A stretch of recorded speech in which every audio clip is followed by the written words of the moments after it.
بسم الله الرحمن الرحیم. ګرانو کتونکو الف خان شیرپوسټ تاسو په خدمت کې حاضر دي. ګرانو کتونکو تاسو په دې ویډیو کې دا څنګ کې موجود مولانا صاحب ګورئ چې دې په دواړو خپو باندې معذوره دي. د تغبې سیمې سره تعلق ساتي. اووه درجې سبق یې ویلی دی، یوه درجه ورته پاتې ده چې دا یوه درجه پوره کړي نو دی بالم شي. خو په دې حالاتو کې چې معذوره دي، د دوی د وینا مطابق د دوی والد صاحب په دواړو سترګو باندې هغه هم بلایند دی. نو ډېر د مجبورۍ نه دغه ویډیو ته راغلی دی. خو زه یو خبره کوم چې د الله نه پټېږي، د انسانانو نه پټول نه دي پکار.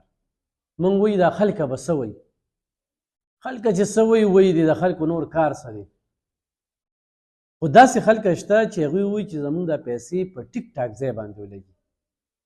موږ سره یو شمېر داسې یتیمانې جینکې چې هغوی ته د کتابونو ضرورت دی، هغوی علم کوي او څلورمه پنځمه درجه ته په دې کې پاتې شي چې کتابونه ډېر زیات ګران شوي دي.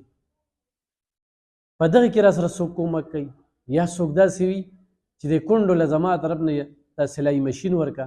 نو موږ سره داسې کونډې دي چې 5-8 بچي دي، نو ضرورتمند دي. خو دې وخت کې خبره ترې کوو په دغه مولانا صاحب باندې چې د دغه مولانا صاحب ستړی د علم دپاره او بیا غربت او تاسو ته په خپله بیانوي. مولانا صاحب نوم څه دی؟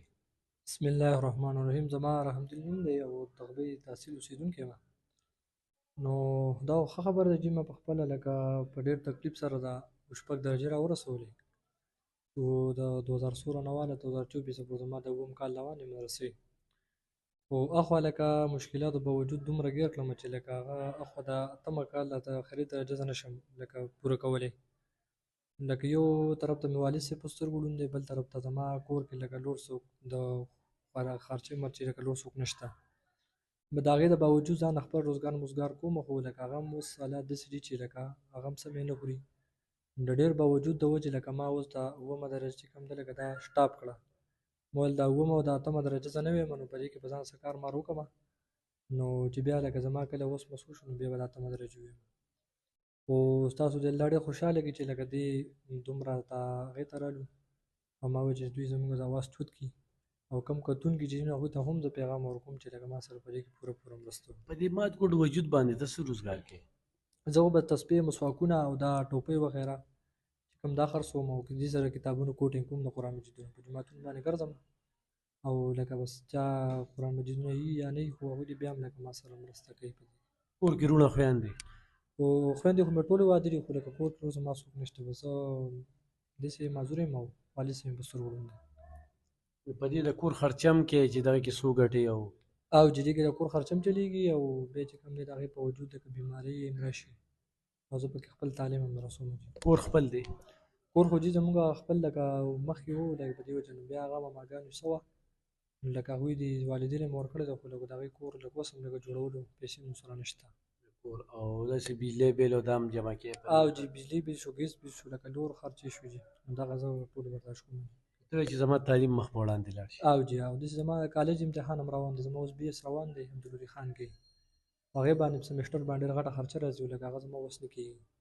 چې مدرسې هم چې کوم دی لکه 30-40 زره روپۍ صرف کتابونه لګي د کال، او داسې بیا داخلي او خرچې هم دي، نو لکه هغه زما د وس نه بهر دي. په هغه سمیسټر څومره خرچه راځي؟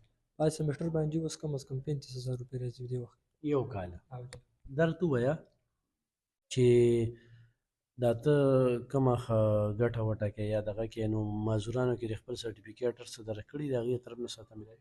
نه جي نه، هغوی زما چې زه لکه پیدایش شوی یم او لکه د 6 نه واله تر د 14مه پورې ما سرټیفیکیټ هم جوړې کړې او لکه زه هر یو محکمې ته هم تللی یم، لکه هغوی ته ما سایکل باره کې هم درخواست ورکړی، داسې نور مسایلو کې هم درخواست ورکړی.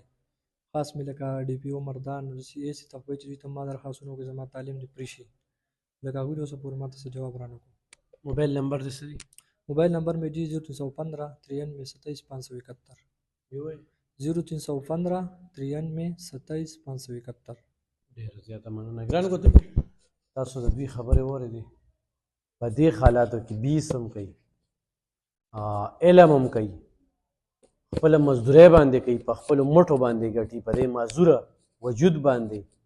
او بیا د معذورانو لپاره چې دا ریاست څه کوي نو هغه هم ستاسو د وړاندې شو چې چې صرف بس په سوشل ویلفیر دفتر دې لپاره دی چې رجسټریشن نور هېڅ هم نشته 2% کوټه ده د ده نوکري داسې خښ دی لکه په پلیټ کې چې پرته چې بدلی ورکړي خو چاته وی نو چې نه کېږي نو ګرانو کتونکو ضرور ورسره تاسو مدد وکړئ کومک وکړئ ښه محنتي دي چې خپل دغه مخکې تعلیم جاري وساتي ډېره مننه خوشحاله اوسئ